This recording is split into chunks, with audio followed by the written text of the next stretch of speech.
ईएनई के इस national platform पे आज हमारे साथ हैं दूसरी कंटेस्टेंट। आइए बात करते हैं आकांक्षा जी से। जी, आप अपने बारे में कुछ बताइए। नमस्कार, मैं डॉक्टर आकांक्षा रितेश इंदौर से। मध्य प्रदेश, जिसे हम हिंदुस्तान का दिल भी कहते हैं। मैं बेसिकली एक इंटरनेशनल अकेम्ड एजुकेटर हूँ और एजुकेशन में पिछले कई सालों से डिफरेंट लेवल्स ऑफ एजुकेशन में अपना योगदान दे रही हूँ।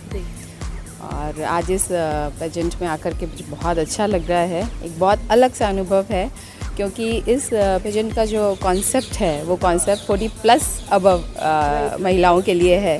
तो इस एज तक आने के बाद में महिलाओं के पास एक बहुत खूबसूरती होती है जो आंतरिक भी होती है, बाहरी रूप में भी होती है और उनकी सौम्यता की भी होती है, उनके गुणों की भी होती है और जिम्मेदारियों की भी होती है। तो इस प्लेटफॉर्म में आकर के बहुत अच्छा लग रहा है। और अपनी हॉबी के बारे में कुछ बताइए। शौक़ के बारे में अगर मैं बात करूं, हॉबीज़ जिसको हम कहते हैं, बेसिकली आपको लाइफ में एक ऊर्जा देती हैं। It is not consider as a leisure time activities. ये बेसिकली ऐसी एक्टिविटीज़ हैं जो आपकी लाइफ को बहुत एड ऑन देती हैं। तो मुझे डांसिंग का बहुत शौक़ है, classical dance, semi classical dance and western dance.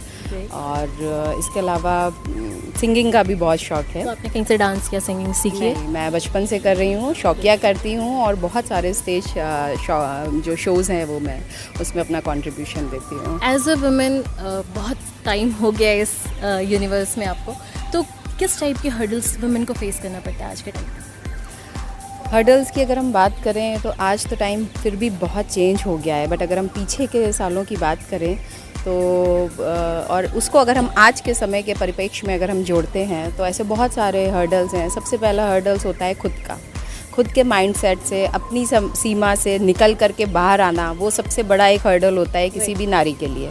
बाकी हर्डल्स तो अपने आप दूर हो जाते हैं। अगर एक स्वयं की खुद की विल है, शक्ति है और उस काम को करने का जुनून है तो वो आपको कोई नहीं रोक सकता।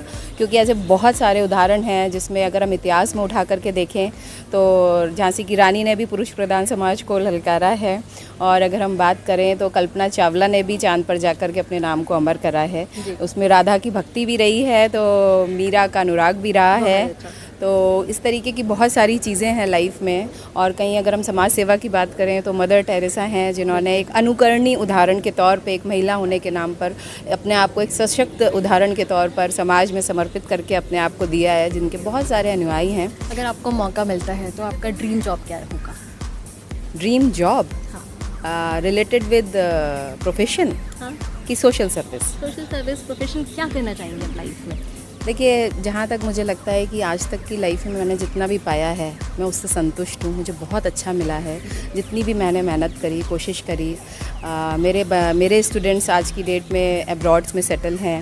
इसके अलावा इंडिया में अगर हम बात करें तो यूनिफॉर्म फोर्सेस में है, चाहे वो एयर फोर्स हो, चाहे वो पुलिस सर्विसेज हो या फिर कॉरपोरेट में आईटी सेक्टर की अगर हम बात करें तो संतुष्टि की कोई परिभाषा नहीं है। बट ये है कि ये संतुष्टि खुद को होनी ज़रूरी है कि हमने जो भी किया उसमें हमने अपना सर्वश्रेष्ठ देने का प्रयत्न करा और सर्वश्रेष्ठ देने के बाद डेफिनेटली आपको सर्वश्रेष्ठ रिस्पेक्ट, इज़्ज़त और नाम मिलता है।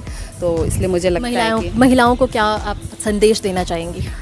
महिलाओं को मैं संदेश देना चाहूँगी कि समाज से जो लिया है उसको देना बहुत ज़रूरी है, पर वो देना असल होना चाहिए, उसमें कोई दिखावा नहीं होना चाहिए।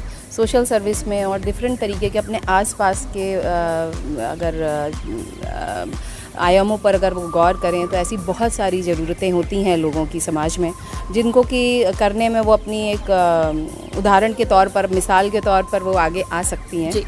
तो महिलाओं के लिए इनका संदेश यही है कि जो भी करना चाहें दिल से करें ताकि एक उदाहरण बने। बहुत बहुत शुक्रिया आकांक्षा दी।